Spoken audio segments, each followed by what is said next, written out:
የኦነግ ሸኔ ወይንም ኦነሰ የ7 ዓመታት ድብቅ ሚስጥር ይፋ ሆኗል። የሰራዊቱ አባላት ሴቶችን በወሲብ ባርነት ይዘዋል፣ እንዲሁም በቡድን ደፍረዋል የሚል ውንጀላ መጥቷል። እንመለከተዋለን። አነጋጋሪው የሼህ ኢብራሂም የሐዘን መግለጫና የተሰረዘው የአጋርነት መግለጫም ትኩረታችን ነው። ኑሮ እጅግ ከብዶናል። የመንግስት ሰራተኞችና ነዋሪዎች፣ የትግራይ ህዝብ ትዕግስት ጫፍ ላይ ደርሷል። እንመለስበታለን። ጤና ይስጥልን ውድ የሸገር ታይምስ ቤተሰቦች እንዴት አላችሁ?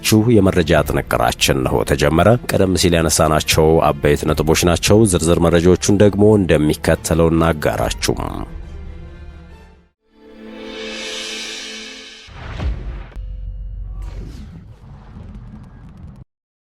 ወደ ቀዳሚ ጉዳያችን አመራን። አነጋጋሪው የሼህ ኢብራሂም የሐዘን መግለጫና የተሰረዘው የአጋርነት መግለጫ። በትላንትናው ዕለት የኢትዮጵያ እስልምና ጉዳዮች ጠቅላይ ምክር ቤት ፕሬዝዳንት ሼህ ኢብራሂም ቱፋ በኢራን እስላማዊ ሪፐብሊክ ከፍተኛ መሪ አያቶላ አሊ ኻሜኒ ላይ የደረሰውን ህልፈት ተከትሎ አዲስ አበባ በሚገኘው የኢራን ኤምባሲ በመገኘት የሐዘን መግለጫ መስጠታቸውን ኤምባሲው አስታውቆ ነበር።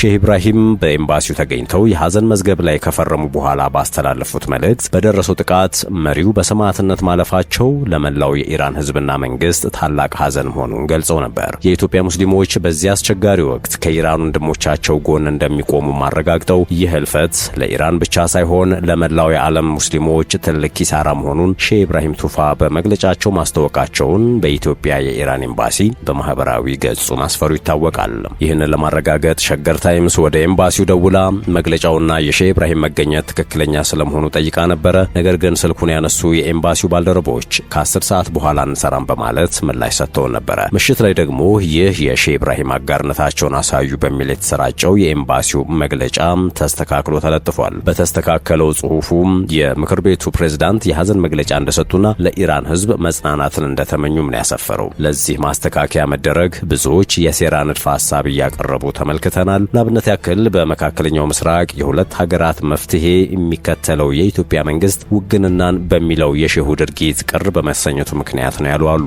ከዚህ ውጪ በአዲስ አበባ የሚገኘው የኢራን ኤምባሲ ዛሬ ባወጣው መግለጫ የእስላማዊ ሪፐብሊክ ኢራን ከፍተኛ መሪ አሊ ኻሜኒ በሰማዕትነት ማለፋቸውን ተከትሎ በኤምባሲው በተደረገው የሐዘን መግለጫ ስነ ስርዓት ላይ የኢትዮጵያ የውጭ ጉዳይ ሚኒስቴር የመካከለኛው ምስራቅና የእስያ ዋና ዳይሬክተር አምባሳደር ደዋኖ ከድር በኤምባሲው በመገኘት በተከፈተው የሐዘን መግለጫ ላይ ፊርማቸውን አስፍረዋል በሚል አስታውቋል። እንዲሁም አምባሳደሩ ለኢራን መንግስትና ህዝብ ሐዘናቸውን እንደገለጹም ነው የጠቆመው።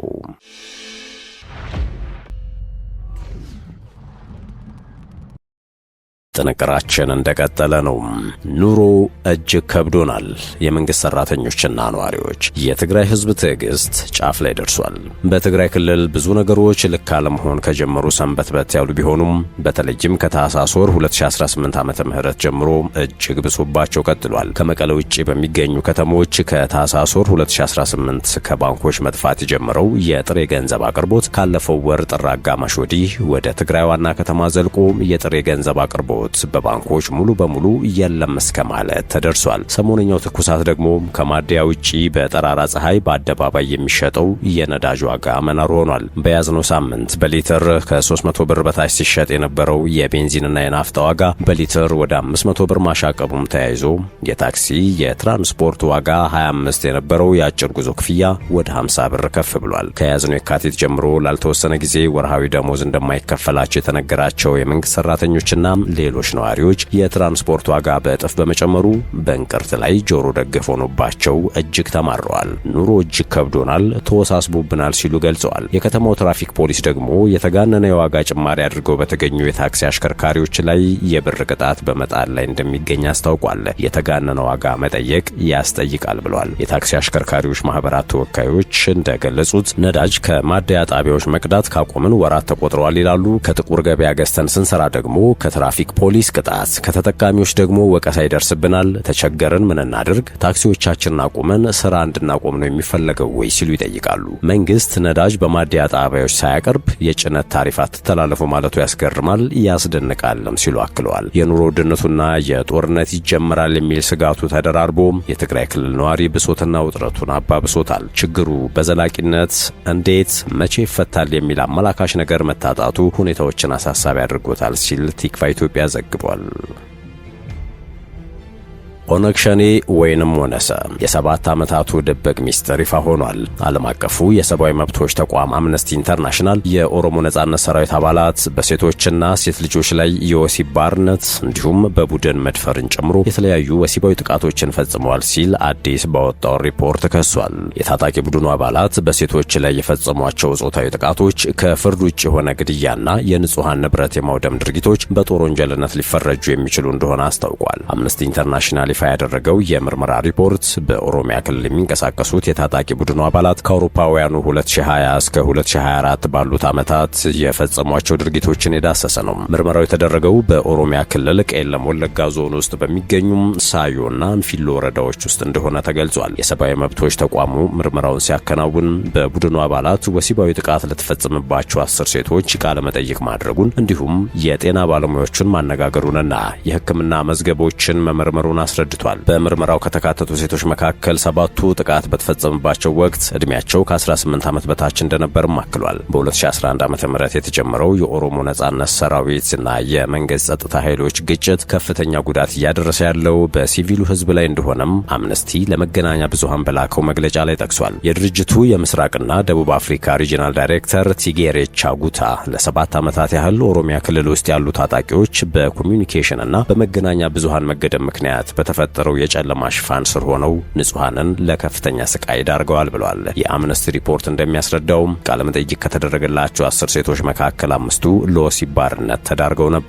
ሪፖርቱ 9ኙ በኦሮሞ ነጻነት ሰራዊት ታጣቂዎች ጥቃት ተፈጽሞባቸዋል፣ አንዷ ደግሞ በኢትዮጵያ መከላከያ ሰራዊት ወታደርና በኦሮሞ ነጻነት ሰራዊት ታጣቂዎችም ጥቃት ደርሶባታል ይላል። በማሳያነት የተጠቀሰች አንዲት እናትና በወቅቱ 12 ዓመቷ የነበረችው ልጇ 3 ሳምንት ለሚሆን ጊዜ ዋሻ ውስጥ እጃቸው ከዛፍ ጋር ታስሮም በርካታ የኦሮሞ ነጻነት ሰራዊት ወንዶች እንደደፈሯቸው እንደተናገረች መግለጫው ላይ ሰፍሯል። ወሲባዊ ጥቃት የተፈጸመባት እናት ለ3 ሳምንታት ያህል 15 ወንዶች እኔንና ልጄን ይደፍሩን ነበረ፣ ይፈራረቁብን ነበር ማለቷን አምነስቲ በሪፖርቱ ገልጿል። በ2017 ዓመተ ምህረት በኦሮሞ ነጻነት ሰራዊት ተዋጊዎች በወሲብ ባርነት ተይዛ የነበረች ሌላ ሴት የደረሰባት ሰቆቃም እንዲሁ በሪፖርቱ ላይ በማሳያነት ተጠቅሷል። እንደ አምነስቲ ገለጻ ጥቃት የደረሰባቸው ሴቶች ባሎቻቸው፣ ወንድሞቻቸው ወይም አባቶቻቸው የመንግስት የጸጥታ ኃይል አባል በመሆናቸው የታጣቂ ቡድኑ አባላት በበቀል እንደደፈሯቸው ተናግረዋል። ከጾታዊ ጥቃቱ በኋላ ቤታቸውን ለቀው እንዲሄዱ እንደተገደዱ እንዲሁም ይህንን ያላደረጉት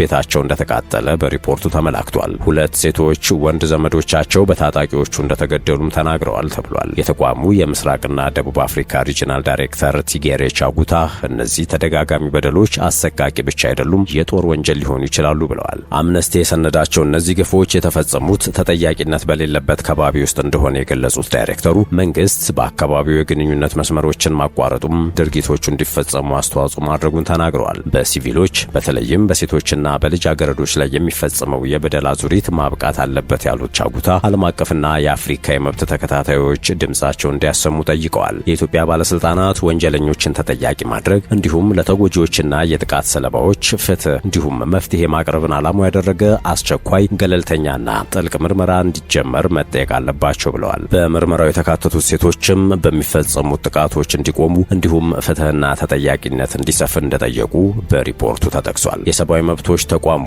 ሪጂናል ዳይሬክተር የኦሮሞ ነጻነት ሰራዊትም እንደ ወሲባዊ ጥቃትን፣ ሌሎች የስቃይ ድርጊቶችንና ግድያን፣ የግዳጅ መፈናቀልን ያሉ ድርጊቶችን የፈጸሙ አባላቱ ላይ እርምጃ እንዲወስድ ጥሪ አቅርበዋል። የታጣቂ ቡድኑ አመራሮች እነዚህንና ሌሎች በዓለም አቀፍ ሕግ መሰረት ወንጀል የሆኑ ተግባራትን የፈጸሙ ታጣቂዎችንና ወይንም አሃዶችን ትጥቅ ማስፈታትና ማሰናበት አለባቸው ብለዋል። ታጣቂዎቻቸው ዓለም አቀፍ የሰብአዊነት ሕግንና ዓለም አቀፍ የሰብአዊ መብቶች ሕጎችን እንዲያከብሩ በአስቸኳይ ትዕዛዝ እንዲሰጡም አሳስበዋል። የኦሮሞ ነጻነት ሰራዊትን የተመለከተው ይህ የአምነስቲ ኢንተርናሽናል ሪፖርት ይፋ የሆነው የኢትዮጵያ ሰብአዊ መብቶች ኮሚሽን ታጣቂ ቡድኑ በኦሮሚያ ክልል አርሲ ዞን ቁጥራቸው በውል ያልተለዩ ሰዎችን መግደሉን የሚገልጽ መግለጫ ባወጣ በቀናት ልዩነት ነው። ኢሰመኮ ረቡዕ ዕለት ባወጣው መግለጫ ታጣቂ ቡድኑ ባለፈው ሳምንት ረቡዕ በፈጸመው ጥቃት የህይወት መጥፋት፣ የአካል ጉዳት፣ እገታ እንዲሁም መፈናቀል መድረሱን እንዳረጋገጠ አስታውቆ ነበረ። ኢሰመኮ ይህንን ከማለቱ አስቀድሞ በአካባቢው የተፈጸመው ግድያን በተመለከተ መግለጫ ያወጣው የኦሮሞ ነጻነት ሰራዊት ግን በአርሲ ዞን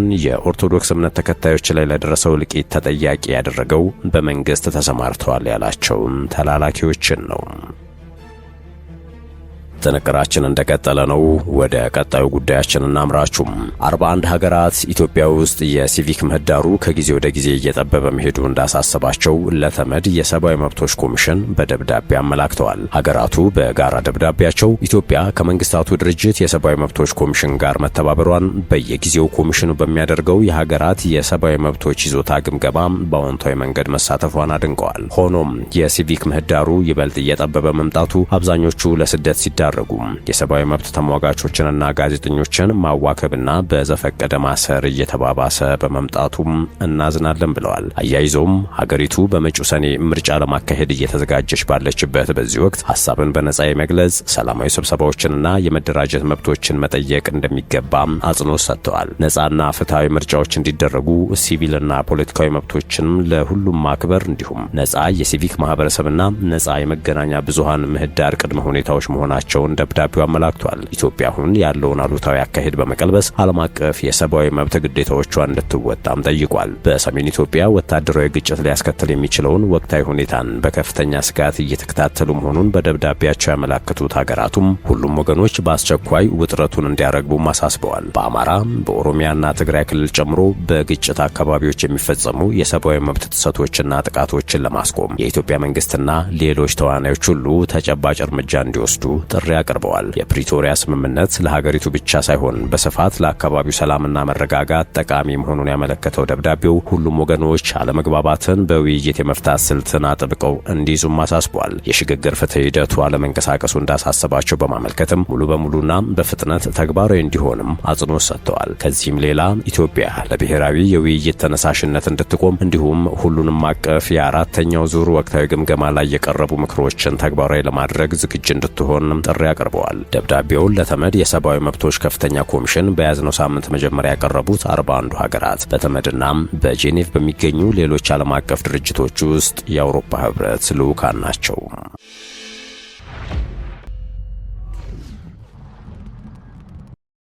በመጨረሻም በኢራን በተሰነዘረው ጥቃት የሟቾች ቁጥር 1230 መድረሱ ተሰምቷል። በአሜሪካና በእስራኤል ጥምር ጦር በኢራን ላይ እየተፈጸመ ባለው ወታደራዊ ጥቃት ሳቢያ የሟቾች ቁጥር 1230 መድረሱን የሀገሪቱ የሰማዕታትና የዋጋንቶች ጉዳይ ፋውንዴሽን አስታውቋል። የመንግስት ይዞታ የሆነው ይህ ተቋም ትላንት ባወጣው መግለጫ በወራሪው የእስራኤል አገዛዝና በአሜሪካ አማካኝነት በኢስላማዊ የትውልድ ሀገራችን ላይ በተሰነዘረው አረመኔያዊ ወታደራዊ ጥቃት የሰማዕታት ቁጥር 1230 ደርሷል ብሏል። የኢራን ይፋዊ የዜና ወኪል IRNA እንደዘገበው ከሆነም የሟቾች ቁጥር ከዚህ ቀደም ይፋ ከተደረገው በከፍተኛ ሁኔታ ጨምሯል። ጥቃቱ በተለይም በዋና ከተማዋ ቴህራንና በሌሎች ቁልፍ የኢራን ከተሞች ላይ ያነጣጠረ ነው። በተያያዘ ዜና ግጭቱ በተባባሰበት በዚህ ወቅት አሜሪካና እስራኤል ጥቃታቸውን አጠናክረው ቀጥለዋል። ኢራን በበኩሏ የአጸፋ እርምጃ እንደምትወስድም በከፍተኛ አመራሮቿ በኩል እያስጠነቀቀች ትገኛለች። በቀጠናው እየተባባሰ የመጣው ይህ ጦርነት በአሁኑ ወቅት በሲቪል ዜጎች እና በወታደራዊ ተቋማት ላይ ከፍተኛ ጉዳት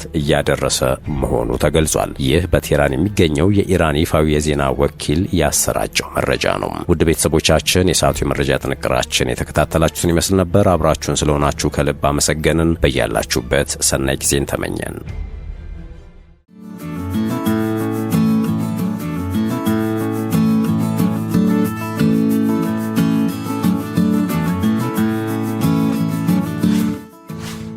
ሸገር ታይምስ ሚዲያን ሰብስክራይብ በማድረግና ደወሉን በመጫን ይከተሉን።